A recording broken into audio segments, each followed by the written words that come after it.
আসসালামু আলাইকুম, সবাই কেমন আছেন? আরও একটা নতুন ভিডিও নিয়ে চলে আসলাম। এটা হচ্ছে আমার চিকেন গ্রিল ভিডিও। এটা অ্যানাদার ভিডিও। আগেও একটা ভিডিও করছি। এটা আমার নিজের হাতে ম্যারিনেট করলাম, করার পরে ফ্রিজে রেখে তারপরে ওভেনে দিব। ডিউটি শেষ করে এসে আসলে অনেক সময় অন্য কিছু আর ভালো লাগে না, তো তাই চেষ্টা করলাম যখন একটা গ্রিল করি। এর সাথে রুটি থাকবে, পরোটা রুটি এবং পটেটো দিয়ে ওভেনে দিয়ে দিলাম। আশা করি অনেক ভালো হবে, সুস্বাদু হবে গ্রিলটা। তো এগুলো আসলে মাঝে মাঝে খেতে হয়, খেলে মন ভালো থাকে, স্বাস্থ্য ভালো থাকে।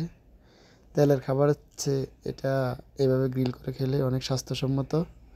সো সবাই চেষ্টা করবেন ভালো খাওয়ার জন্য। সবাই আমাদের জন্য দোয়া করবেন, সব প্রবাসীরা যেন ভালো থাকে, তাদের কর্মজীবন যেন সুন্দর হয়, পরিবার নিয়ে যেন ভালো থাকতে পারে। আল্লাহ হাফেজ।